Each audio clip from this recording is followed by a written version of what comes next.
ছোট বড় সকলের প্রিয় কিন্তু এই বার্গার, কিন্তু সবসময় তো এই বার্গার হাতের কাছে থাকে না। তাই ছোট বাচ্চারা যখন বায়না ধরে বার্গার খাওয়ার জন্য, তখন তাদেরকে ঝটপটভাবে এইভাবে বার্গারটা তৈরি করে দিতে পারেন। আসসালামু আলাইকুম, নার্গিস কুজিনে আজকে আমি আপনাদের সামনে খুবই মজা আর খুবই সহজভাবে বার্গার তৈরির রেসিপি করে দেখাবো, যেটা আপনারা খুব সহজে ঘরে তৈরি করে নিতে পারবেন। বাচ্চাদের টিফিনও দিতে পারবেন, ঘরে মেহমান আসলে মেহমানের সামনে দিতে পারবেন, তারা খেয়ে খুবই প্রশংসা করবে। চলুন তাহলে শুরু করা যাক আজকের রেসিপি।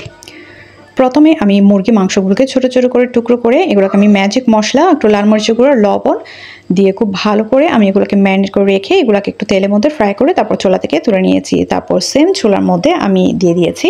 এখন একই প্যানের মধ্যে আমি কিছুটা তেল দিয়ে তার মধ্যে দিয়ে দিয়েছি একটা ডিম। আমি ডিমটাকে পোচ করে নিচ্ছি সামান্য একটু লবণ দিয়ে। তারপরে ডিমটাকে পোচ করা হয়ে গেলে এটাকে আমি 2 ভাগ করে নিচ্ছি। 2 ভাগ করে আমি এটাকে এখন চুলা থেকে তুলে নিব। তারপরে একই প্যানের মধ্যে আমি দিয়ে দিচ্ছি ঘি, সাথে দিয়ে দিচ্ছি 1 চা চামচের মতো ময়দা। তো আপনার ছেলে আটাও দিতে পারবেন। এখন এই ঘিয়ের সাথে এই ময়দা খুব ভালো করে আমি ফ্রাই করে নিচ্ছি। তারপরে এখানে ম্যাজিক মশলা দিয়ে দিচ্ছি, একটু চিনি দিয়ে দিচ্ছি, তারপর দুধ দিয়ে দিচ্ছি, টমেটো সস দিয়ে দিচ্ছি, দিয়ে খুব ভালো করে মিশিয়ে কনসিস্টেন্সিটা এরকম হলে চুলা থেকে নামিয়ে নিচ্ছি। বাট হয়ে গেছে আমাদের খুবই মজার হোয়াইট সস। এখন এই প্যানের মধ্যে আমি একটা বান আমি এভাবে বানটাকে 2 ভাগ করে কেটে নিয়েছি। এখন এই বানটাকে উল্টিয়ে পাল্টিয়ে জাস্ট একটু করে ছেঁকে নিব। ছেঁকে নেওয়া হয়ে গেলে এখন এটাকে আমি অ্যাসেম্বল করব। তার জন্য প্রথমে ব্রেডের একদম নিচে অংশটাতে আমি দিয়ে দিচ্ছি টমেটো সস, তার উপর দিয়ে দিচ্ছি আমরা যে হোয়াইট সসটা তৈরি করেছি একদম ইজিভাবে, ওই হোয়াইট সসটা দিয়ে দিয়েছি। তারপর দিয়ে দিচ্ছি আমাদের সে রান্না করা মুরগির মাংস। মাংসগুলোকে আমি ছোটো ছোটো করে টুকরো করে নিয়েছি। তারপরে এখানে দিয়ে দিচ্ছি আমি ডিম।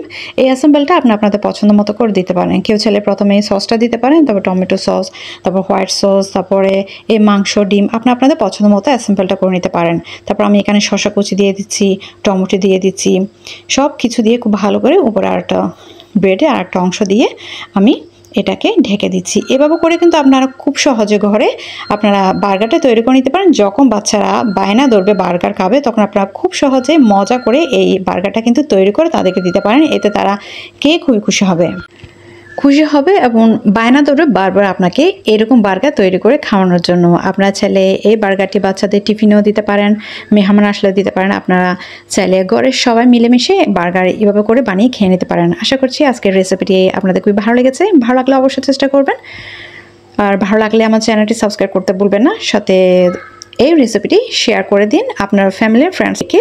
বাচ্চাদের জন্য, ছোট বড় সকলের জন্য সহজভাবে বার্গারটা তৈরি করে নিতে পারেন। আজকে এই পর্যন্ত, আল্লাহ হাফেজ।